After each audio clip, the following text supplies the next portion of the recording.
tātou, ko Cheryl Spain aho. I'm Cheryl. I manage the Gift Trust, which I'll explain a little bit more about what we do in our day job afterwards. But essentially, we help donors who want to spread their generosity to good causes to do it more effectively. That's what we do in a nutshell.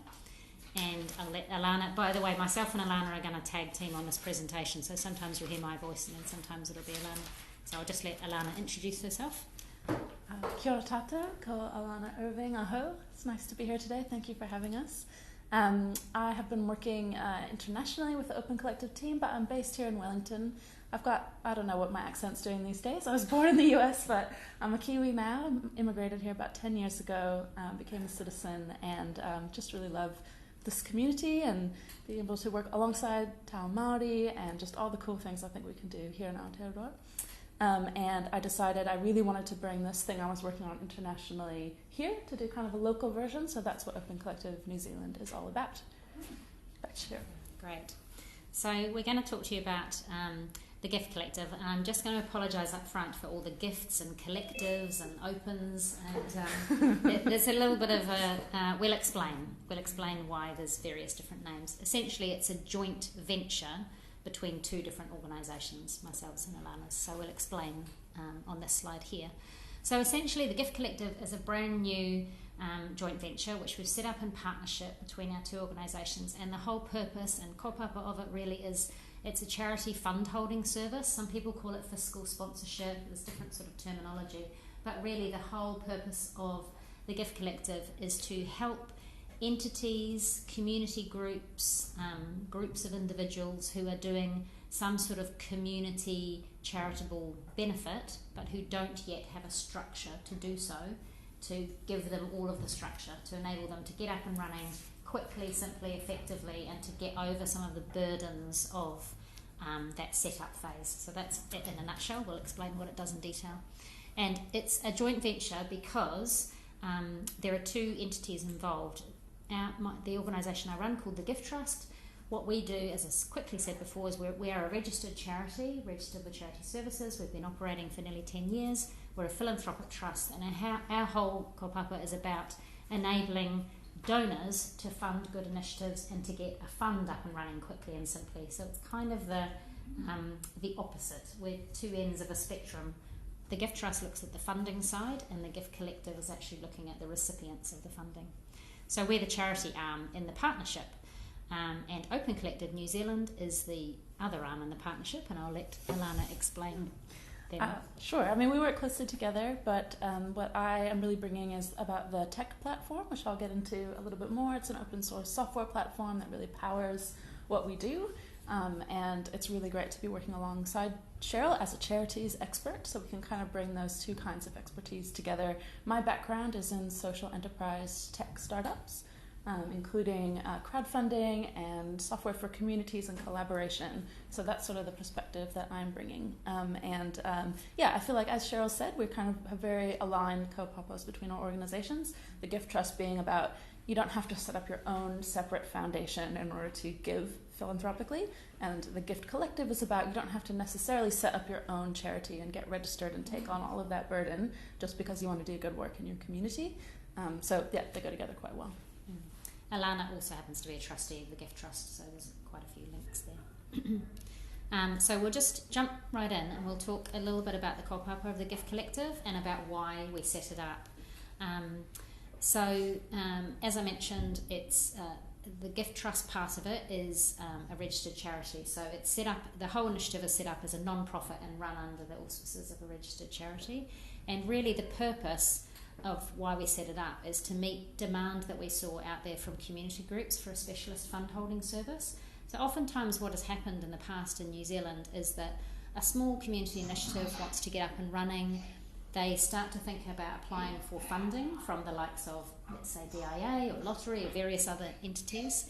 And in order to apply for funding, they start going through all the loops of, we have to become a registered charity, we have to become an unincorporated society, and there's various different routes that they can go down.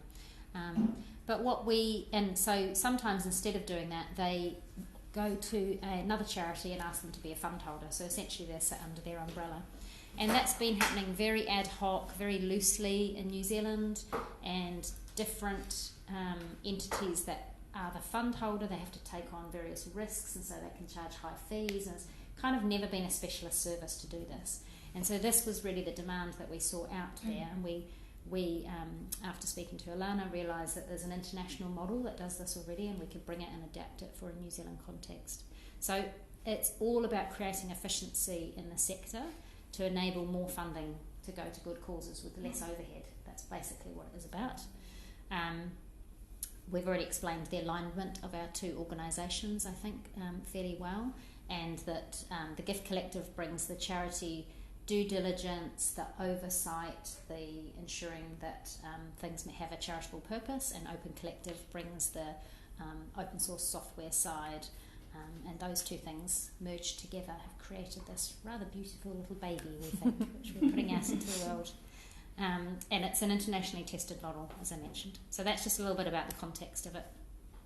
So what is it? Well, initially, in terms of thinking about it from your perspective as potential funders, you may want to fund at times unregistered charities. You may at times want to fund unincorporated groups, or at least newly forming groups who are starting to think about how they get set up. And there's also things like time-limited projects that you might want to fund. These are all the sort of unmet kind of needs, and we know for funders like yourselves, and also we've spoken to community trusts and community foundations and others, they have real problems funding these sorts of entities at the moment, because you need potentially a registered charity, you at least need a legal entity, you need to track invoices and receipts, you'll need a legal agreement, you have all your own processes to go through, accountability and reporting, etc., and the list goes on. So these are the sorts of things we're trying to resolve. And on the other side, we call them projects, community groups, whatever you would like to call them, they want funding. They might want grants from the likes of yourselves, but also they might want other things like crowdfunding. They might want to bring in, sorry about this, the spelling error in this one. Match funding from a variety of different donors. They might be speaking to major donors, they might be running events. And they want to bring all of these things together. And at the moment, if they want to do that, can you imagine? They're like having to apply for funding from the likes of DIA, then they might have a crowdfunding site they've got running in the background, and then over here they're speaking to some major donors, and our platform allows them to bring all these things rather magically together. And it avoids the painful parts which they are currently having to experience, like the length of time it can take to get charity registration, incorporation, even something as simple as banking. So for a newly forming entity, oftentimes what happens is it starts with a group of individuals, and right at the very beginning it might just be run through somebody's personal bank account, which we know does not work for anyone who wants to become a funder, and at some stage they have to get set up. And then they've got various legal, accounting and tax liability issues, and it's basically infrastructure. That's what we're giving them, is the infrastructure to do it. I'll pass on to Alana. Right, so I think these can have various benefits for both funders and projects. So it's kind of about seeing where that overlap is, and actually it's a win-win on both sides. One is capacity building. Fund holding is a way for people who might not have much experience running legal entities or doing, formal charity reporting. For example, perhaps like rangatahi young people who are climate change activists in their community. That doesn't necessarily mean they have all that experience on the legal and operational side of running an entity, but this is a way for a group to own this budget and practice all of those skills of financial management and making decisions together about priorities. And we are able to give groups quite a lot of autonomy over their project while still holding those sort of outer bounds of compliance and supporting them as well to do that capacity building.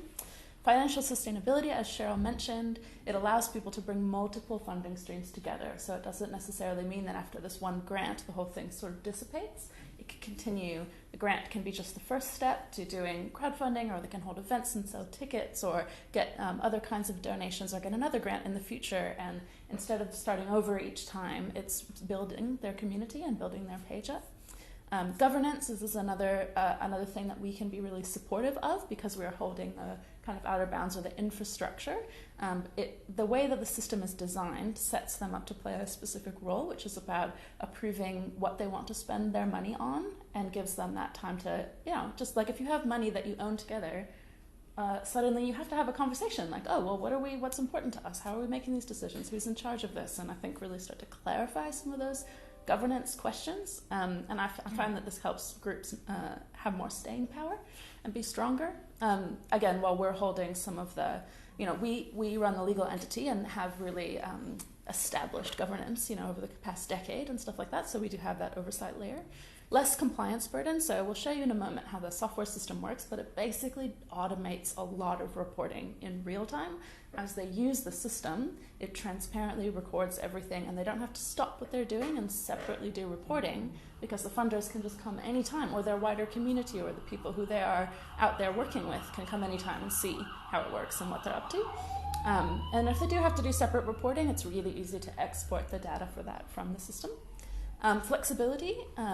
There's no sort of lock-in. We're very strong on these groups. They're in charge of their money and they own their data, and if they want to change it later, they can.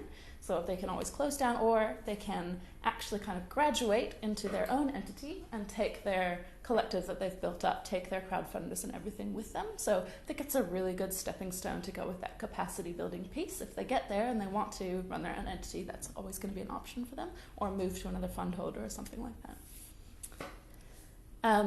Just the concept is basically this marriage of the two sides, fiscal sponsorship or fund holding, plus the tech platform. And those two together are, I think, a powerful combo. And we'll explain more about how it works. Did you want to talk about this one, or shall I just carry on? You carry on. Okay, correct. Yeah. So it's operating under the umbrella of a gift trust. All the money stays in the accounts of the registered charity, and they have oversight and ultimate say on what the money's allowed to be spent on. So the groups tell us, we want to spend money on this. We're approving it on our level, and then it comes to then the gift trust has another layer of approval to check for things like, is the receipt correct? Do we have an invoice? Is this something we're allowed? We're not sending money overseas or spending it on political lobbying and all the things that aren't allowed in charity structure. So that's that layer of oversight. Fund holding has been traditionally used for grants that require a charity structure, but can be used more broadly. So we widen that idea to cover crowdfunding and sponsorship. So I can tell you a little bit more about the examples from overseas, and we get to kind of see what's possible there and figure out how we'd want to do it differently or the same here. But things like company sponsorships, or they might hold an event and there can be sponsors of that event, and then it has really great tools for being able to do sponsorship, and also different funding streams can come together basically. And the gift trust handles the due diligence when the groups come on board. So all the vetting of, is this kaupapa genuinely charitable? Is this person credible? Making sure that it really passes that bar before we start accepting money for them, and especially before we start letting them use money through our service basically. Here are some of the benefits of the tech platform. It's all in one, so it does a lot of it's not a fully featured accounting package like Xero, but it does a basic version of that. It tracks all of the income and expenses really clearly so people can manage a budget basically. It also functions as a website, so you get a page and you have an address on the internet that you can edit and tell your story, and you can put video and everything there to bring all your donations together, and a transparent budget. So donors can come along, they can just make a donation online with a credit card or a bank transfer, or we can have a grant process with a contract and it's coming in through our bank account, and then we add it to their budget. Projects submit expenses, so we review them. I covered that. Payments are all built in, so that's more on our side because we are responsible then for all the payments. After they tell us what they want to spend money on, we process that, but it's all automated, so we can just click a button and the money will turn up in their bank account basically, which is pretty cool. It's got community engagement features, so they can write updates, which are like a blog on their page, and then also goes out like an email newsletter, and it's just a really engaging way they can keep in touch with their community, and that covers a lot of the qualitative reporting that people require already. It has events and other cool features that you can weave in as well. Our fees, so we basically charge a percentage, 8% of the money that comes in order to cover our overheads. And that covers all the things that we talked about around compliance, and we pay a lawyer and an accountant and all of that stuff, and just day-to-day processing all the expenses. Our budget is also transparent on the platform, so everyone can see, okay, my 8% has gone over here, here's the Gift Collective's budget, this is actually what is involved in running this charity fund holding service. So I think transparency helps a lot there as well. But we can negotiate special partnerships. That fee can be changed as needed, basically. Let's see. Oh yes, this is something. So we started off by apologizing for all the similarly named things. So sorry about that. But Open Collective, just so that it's clear, Open Collective is the software platform, and lots of entities around the world use this software platform to provide this kind of fund holding service in their own country or their own impact area. So for the last few years, I've been remotely running a couple of nonprofits in the US that use this software platform to provide a similar service, and I can talk about those a bit, but one is for charity projects and one is for open source software projects, and then we have about 100 of these organizations around the world, and they're all legally separate, independent. It's kind of like anyone can sign up to use Xero or to use any kind of software, so Open Collective is a software platform specifically designed for fund holding. And then so it's kind of, you get to think of it, Open Collective as a platform, and on that sit these different fund holder umbrella entities, and then on those break down into the individual projects. But yeah, happy to go into that more if people have questions. You want to talk about this? Sure. So we just thought we'd share some screenshots of some of the pages. So this is from our Gift Collective, the New Zealand page. It's very new, as you can see. We've only just launched it, and we really haven't done a huge amount of promotion yet. We wanted to sort of test it out with a few collectives and see how it went. So at the moment we have 6 collectives signed up onto it, and this just is a page which shows kind of the summary of when they signed up. And there's been, just to give you a little bit of context, there's been around about $80,000 worth of funding gone through the platform so far in the first 4 months or so. So it's in early days, but we're really excited and it's working really well. And we just thought we'd share some screenshots of what this looks like. So this is a page, this is Te Waiwaka. So this is a kaupapa Māori organisation who are looking at things like traditional medicine, herbal medicine, and it's essentially an education project around talking to communities around their health in particular.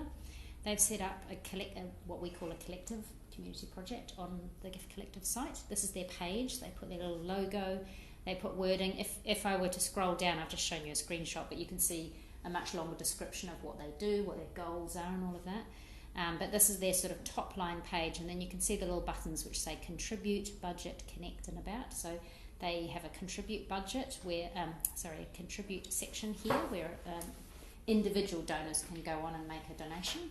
Then they'll have a budget page, and I will show you that in a second, which shows the income and expenses. And then they have a connect page where they can put their newsletters or updates, etc. And then an about section, which lets them describe it. So this is just kind of what they might see up front. And this is a little bit behind the scenes on the Te Waiwaka Collective. So you can see that they've made, they've had a number of contributors so far. So they've received, $12,000 something so far from a few different, mostly from one main funder and a few different smaller funders. So those are 2 different grants that they're able to pull into the one budget. Mm-hmm. And so this is just this transparent budget. So funders can decide how they're named and how they're shown. They can donate anonymously if they want to, but we behind the scenes know who it is, so we can do all the receipting correctly. This is their expenses page. So again, there's some privacy elements to it. So collectives can choose how much they disclose publicly, and then other times they might need to hide, not hide, but they may just need to keep private, for example, certain names and things like that if it's sensitive. But this is their public-facing expenses page, so you could go in here, you could see actually what is this collective spending their money on. Oh, well, they've run they did a hui was one of their main things, so they spent some money on catering. We can see there they did some branding work and they did some hui facilitation, so you can see exactly what they've spent it on.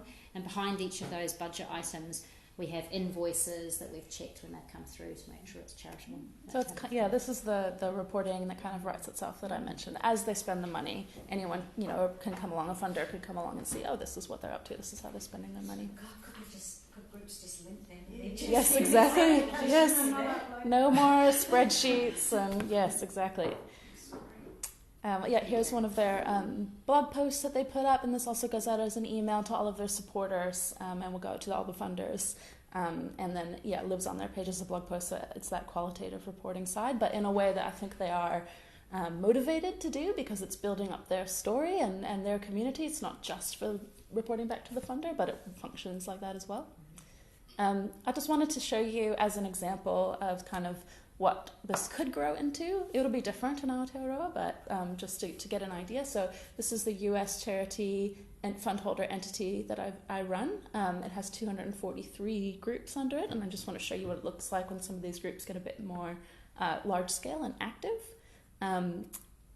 Here is an example of major funders coming together. So you can see several foundation names there at the bottom came together and put coalition funding through us, and then we did sub-grants out to each of these interesting projects around digital infrastructure is what they call it. So we do overlap somewhat with the technology space, but this is specifically for charitable aims and doing research.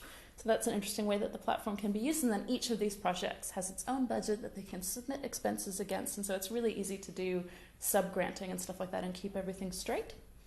Let's see what else. I can show you as well more details if you like live on the software, and how the groups are using it and everything like that. We thought we'd end on some questions for you as well, because we're in a kind of learning phase, because we've launched this quite recently, and we're very interested in what people like yourselves have found in communities on the ground. You're the experts in that space, so we'd love to hear from you if you think this would appeal to some of the groups that you work with. Who should we be talking to? How can we get this in front of people who it might help or serve? How can we get information out? Those are basically the things on our mind, but we'd love to hear your questions. I'll just start by acknowledging the work. Ka nui te mihi kia korua. I think what you've designed is a fantastic solution to some real world problems that I'm sure a lot of our advisors have experienced with a number of community groups. And I love that you've thought it's got end to end. It's got a role there for funding groups, but also connecting through to community groups and organisations.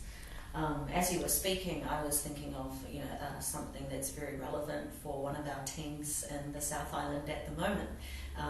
One of our advisors working in the community-led development space, and that is a space I think where communities, collectives are forming.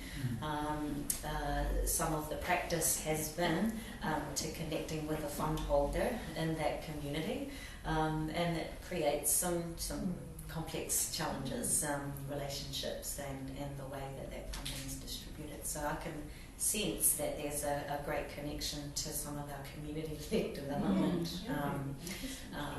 projects that are going on right now.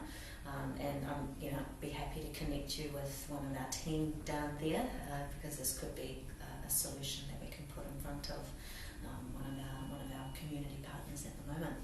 Kia ora, thank you for that. It's clever. I'm interested in what in the platform, sure, and how that's built, and what that journey was like. Yeah. Well, I'm happy to show you a bit more of the software and the different features as well, if that's useful. I can talk a little bit about the platform. It's a very kind of values-driven company. It's fully open source. It was started with impact investment, basically, that we went for. It's a social enterprise. It's incorporated in the US, but our team is truly global. We've got people across South America, North America, India, Africa, New Zealand, and Europe. Even though we're quite a small team, there's only 13 of us on that team. It's I would say values driven. My background is in social enterprise, so that was really important to me to find that kind of company. For example, when GDPR came out, which is this privacy and data law that took effect in Europe a few years ago, a lot of tech companies were freaking out because they're like, oh no, now we have to be much more careful with user data, and we didn't have to change anything because we were already being super careful with user data and really putting people in charge of owning their own data, and we don't track anyone and we don't sell their data or anything like that. And I think because we're completely open source and transparent right across the board, so if you're looking at it from the tech side, you can see all the code. If you're looking at it from the finances side, we run our company on the platform, and you can see exactly what we spend money on, and our whole budget is transparent. So transparency is really important to us there.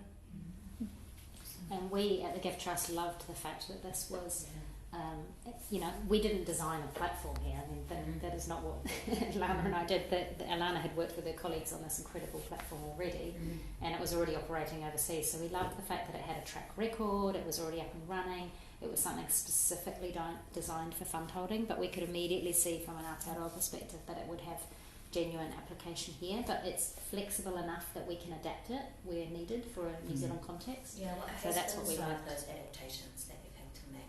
Well, I think as we go, we're just learning from the community groups and collectives we're working with and the funders how that will work. So we haven't specifically changed anything as yet, but we're getting questions around, for example, I think when groups of funders are wanting to come together, and funders in New Zealand have such different ways of recording their grants and tracking their grants. For example, I did a presentation last week to the community trusts, the CEOs of all the community trusts, and a lot of them use Flux. Do you guys use Flux? We use Flux. So we're already starting a tentative conversation with them about, well, is there a way that Gift Collective could be used in a way, and the code could be adapted in a way that has an API that links into Flux somehow, so that those systems are connected.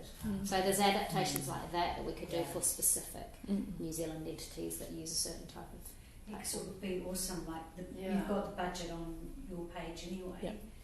Instead of the group having to upload their budget into our version of Flux, GCMS, there was just a link and it took us straight back. Yes. On a technical level, that's definitely possible. The only block would just be the capacity to build it. The software system is open source, so anyone can come in and build, add-ons or integrations with it. So that could be really cool.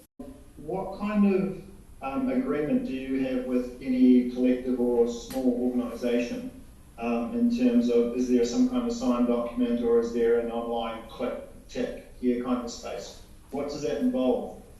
So we have legal terms that groups agree to when they sign up, and it is a tick box when they sign up at the moment.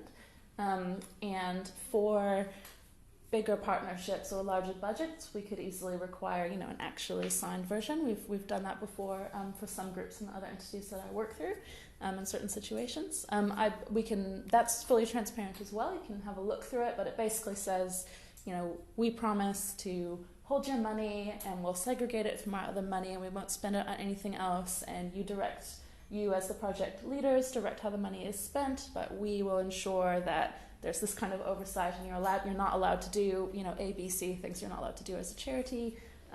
It's pretty straightforward in terms of what you'd expect. It's about 3 pages long, but yeah, happy to send it to you to look through. That was one of the things we definitely adapted when we started this entity here in Aotearoa, because the laws and everything are different here.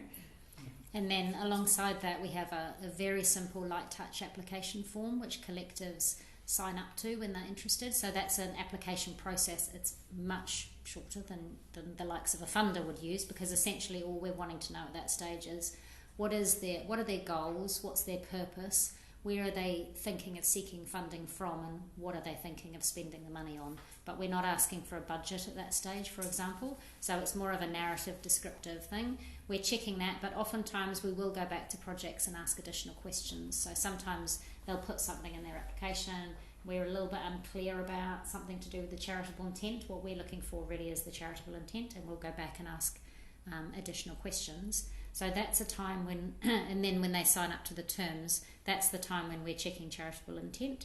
But after the fact, when they're starting to spend down the money, we're checking every single invoice to make sure that that also has charitable intent. So it's kind of got a double checking purpose up front, and then when they spend the money. And that allows us to lower the barriers at the beginning, but still do oversight at every step of the way.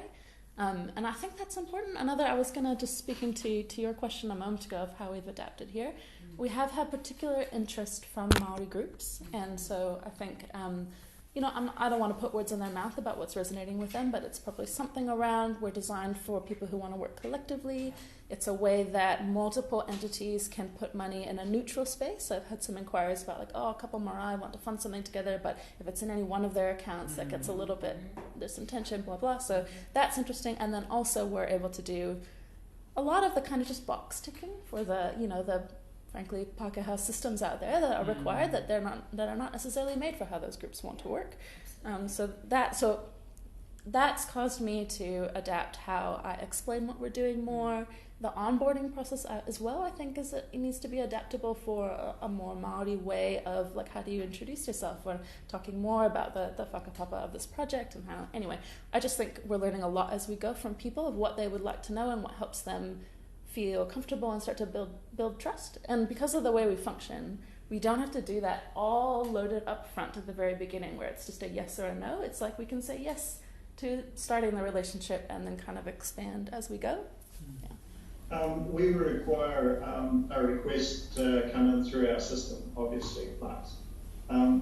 So with other organisations that you're currently working, do you put in the request, or does the small organisation collective put in the request and you just provide the bank details of the organisation in terms of that, where the money gets paid to you, or how does that work in other situations that you've been in? From a legal perspective, the entity receiving the funds and getting the grant would be us, the Gift Collective. If somebody's signing a contract, it's us. And so we are taking on actually quite a significant amount of legal liability and responsibility. We would then be on the hook for making sure reporting happens, and that's all built into our model that we are playing that role. So I don't know exactly how your Flux system works, and we would then need to talk in more detail about, a lot of times what I'm doing is putting together contracts where 3 people sign, which is the fund holder, the project leader, and the funder. So that's how it works sometimes. Sometimes it's just the fund holder and the funder signing the contract. And so, a lot of my job is things like reviewing contracts and making sure that it's all making sense.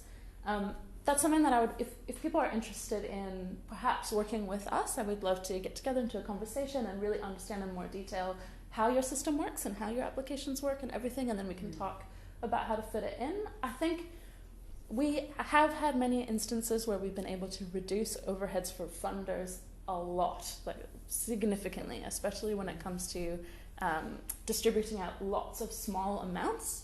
We are able to do a system where we can have one contract and one chunk of money coming over, and then we can manage distributing it out to large numbers of small transactions. It's no problem because we've got a lot of it's automated in the system. So yeah, I can give more examples of how that's worked with other funders as well, if that's helpful. So can I just clarify on Martin's question there? So with the actual application, so I'm in my neighbourhood and I want to organise a street party and barbecue. Do I write that application and enter it into the system, like the application, whoever you're applying to funding from, whether that's DIA or it's another funder, and we just put in, and I would just put in the bank account details for the gift trust, or the gift collective. Is that how that works? Or or are you guys actually having to read over the funding application for people who are seeking funding as well and go, yeah, that fits with what we would manage. Given what you're seeking funding for, we're happy to manage that funding. Do you know what I mean? Well, you just think about it from a very different perspective, I think, because we're thinking about it from the perspective of here's a group of people and here's a kaupapa, and that's probably not limited to one specific grant. Some projects might be, but the way our system is designed is for more ongoing work and more ongoing collaboration between a group of people. Yeah. So it's more that that kaupapa or that group of people would be with us and they would have applied to us, and now they have a collective page, and then they can go on to apply for a series of grants if they want to.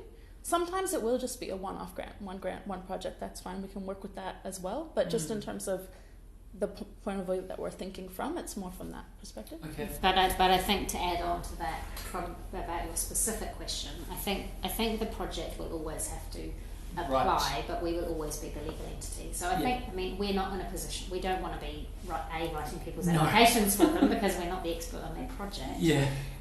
But also, so there's a combination of those two answers. I think the whole ethos of this is much more relationship-based, ongoing work, like Alana's explained. Yeah. But in terms of grant, when the rubber hits the road for you guys, it's like who's signing the grant contract, right? Yeah. So at that point, we'll have to do, particularly if it's a grant contract, just what Alana explained, where we'll be the legal entity, but we would sign alongside the project who would commit to the project goals. But I would see the project coordinator writing the grant Actual application. application, With that Cool. So it's a bit down in the reeds, but if they wanted to have a worker, would you be the employer? Yeah. We're not set up for that right now, but one of the cool things about working alongside this international network is I'm setting that up in our larger US entities. So those entities have, $10 million a year coming through to lots of projects, and they do want to employ people. It's not exactly the same if you bring it over here, but I can bring my experience. So we've engaged, HR services and how employment can work and what the budgets need to be like and all that stuff. So once a project is ready or at the scale where they'd want to do that here, I think we'd be able to set it up. I don't know. Sharon and I have to talk about it. It's probably, there could be, concerns, but I think it is doable. It's doable. Mm-hmm. We haven't quite got to that. Okay. And my final question was, with regards to the 8%, I think Leonie was talking about one of our partners in the community-led development program, which funding there can be quite significant, $200,000 for us. Is that 8% on just the overall grant, or does it actually go to a point where actually this is the maximum amount we charge for the management dollar? Say like $1 million of money coming through, 8% becomes quite significant in terms of that space. That's a really good question, Martin, and we haven't quite landed on a figure, but I would envisage, we've always said that we would change or negotiate that fee for much larger grants, because this is not a profit-making entity. What we're trying to do is cover costs and allow it to get out to the people that need it. So at the beginning we've set the 8% based on the fact that most of the collectives coming through at the moment are relatively small, at least what we're seeing. But when we start speaking to collectives, and if we had that conversation with a collective and a funder who said, look, we've got a couple of $100,000 grant here, we would just talk about that fee, and we would have to talk about that and then write down a specific contract for that particular grant, I think. So it is definitely negotiable as long as we're covering costs. It also depends what the program is that the funder has in mind. If it's something where we're going to be quite hands-off and they have a coordinator who's doing a lot of that on their side, then it makes a lot of sense for us to lower our fee. If it's a large project where actually the fund holder would have to do quite a lot of work and a lot of coordination, then sometimes I've been a part of funding situations where they actually add more on top for the overhead, because then they can outsource some to us and then we can scale up capacity to meet that need. So it would really depend on the particular program as well, but we're totally open to being flexible and basically just doing what makes sense for the actual situation. Depends on the level of risk as well, because obviously we're taking on quite a bit of risk as the legal entity. So again, it's quite dependent on the project, and hence us picking a fee figure which we thought would kind of meet in the middle of all of those things for now.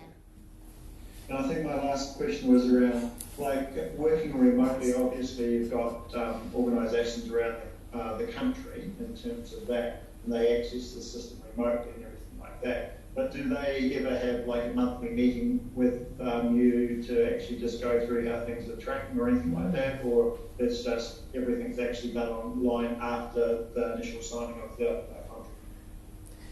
Yeah, well, that would depend again on the project. I think it depends what format they're working in. If we signed a contract with the funder where it said we need you to have monthly catch-up meetings, then we would build that into our process. Otherwise, we just would encourage, I would say, best practice would be they would make regular updates on their page, and I don't know what frequency, it depends on what they're doing. But because of that kind of automatic reporting writing itself aspect, they don't have to necessarily stop and have a particular meeting to get a status update. I can literally just go to their page at any time and get a really clear picture of exactly what's going on.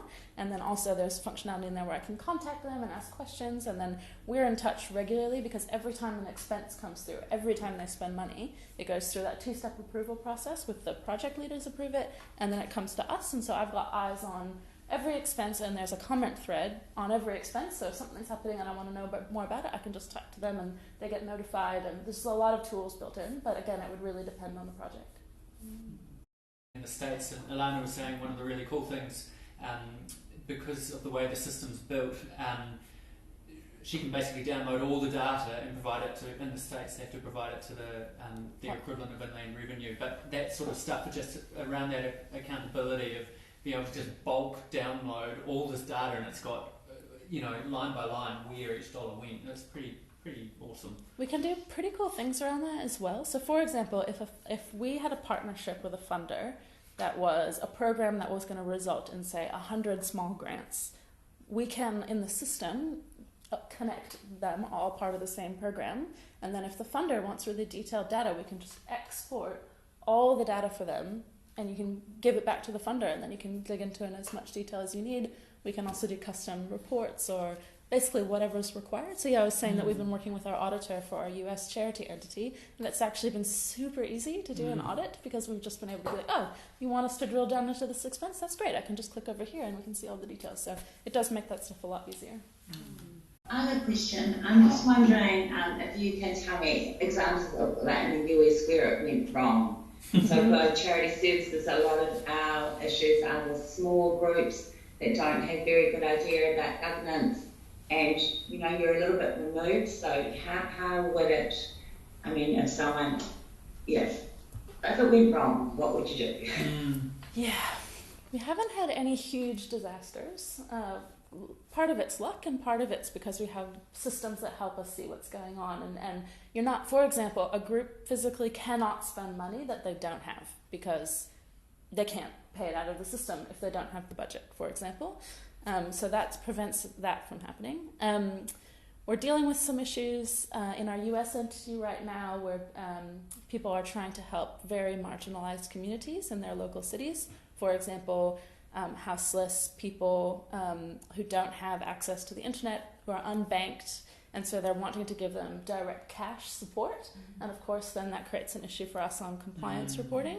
But over the last couple of months, I've been working closely with our lawyer and accountant and our auditor, and also the organizers in these communities, to deeply understand the barriers that they face. And we've come up now with a new policy that enables what we're calling cash assistance programs. But there was a lot of back and forth in there, and there've been times where people are like, oh, I gave $500 to someone and I have no documentation, and I'm just like, oh no.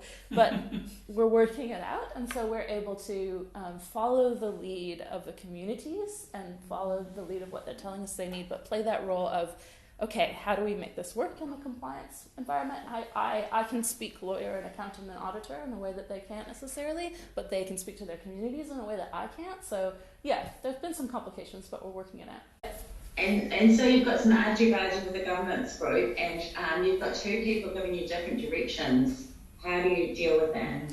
We have had issues where there have been internal disagreements, and somebody writes to us saying, I should be an admin of this group, but then this other person is not letting me in. And we've had to get involved and see, look at, well, how can we see if this person is genuinely this, that, and the other. So what came out of that was a policy of we require at least 2 admins per group, so now one person can take control of the whole thing because it's designed for collectives. And in that circumstance, we just looked at more objective evidence of like, oh, this person is, they've got admin privileges over here on this other part of okay, we think we should add them, and we did end up adding them. So yeah, there have been times when we've gotten into the weeds with people, but luckily it doesn't happen that often. Yeah. Thank you. We'd really, Francesca, just as a side point actually, or sort of an add-on to that, we would really welcome a conversation, I think, with Charity Services. And I know that you came to the meeting with Ilana and Charlie that I couldn't make, but it would be lovely to have a conversation, I think, around those sorts of questions and issues, so that we're making sure right at the front, at the very beginning, we're ensuring that the design is kind of fit for purpose. And is what we don't want to happen is, this is not, we don't want this to become a sort of pseudo backdoor to charity registration. That's not at all what it's about. So we have quite a genuine ethos behind it, and we'd like to make sure that all the checks and balances we put in the system cover those sorts of concerns that you may have. That would be a really useful conversation to have. Let's take that offline. That sounds good. I'll be in touch. Great, thank you. If we have 1 minute, I can show the live software. Maybe sure. That would be good. For example, this is a mutual aid group. So mutual aid has become a huge surge for our US operations because so many mutual aid groups popped up during the pandemic, and mutual aid is just basically neighbors helping neighbors, because some of the institutions were really not meeting the needs in communities, so people just getting together, doing very on-the-ground work. But you can see they set up their page, they can list different ways that you can contribute and what different donations can support, and some goals. They can set up goals with progress bars, kind of like crowdfunding. and you can host events. So each of these events has ticketing and everything built in, so they can do fundraising and community building through events. You can see who's behind it, where the money's coming from, really transparently. So this is the view, the public view. I'm not logged in as an administrator or anything. Who's behind it? They can see the team and the budget. So I can click in here and show a lot more detail, but you can see this is where the money's coming from, this is where it's going. You can see there, they're using a piece of software. Oh, they've bought some sandpaper to rub rust off of some donated chairs. So you can really see in detail what are they actually doing in this community. And you can see these are the kind of blog posts, newsletters that they've posted where they're talking about their activities. This is like a discussion forum. All of these features, the admins of the page can turn them on and off, use them how they want, tell their story, link to their website. A lot of groups don't need a separate website because they've got this page and people can contact them through the contact button here. Yeah. This is, here's another group called the Social Change Nest, which is in the UK. And I just wanted to show this as an example of, I'm not involved in this at all. This is like a totally independent organization. But they've similarly are supporting mutual aid groups in the UK. So it's basically part of I would say a global movement at this point. Hundreds of groups over there. We're really happy for people to get in touch with us as well. We can have one-on-one conversations or just workshop through, because like I said, we're learning a lot, and we need to learn from you how your systems work and how your work in communities happens. And then we could talk about potential collaborations. That would be really wonderful. But if that's everything, I think we'll close and say thank you very much for your time. Thank you. Yeah, thanks for having us. Thank you for having us. It was really enjoyable.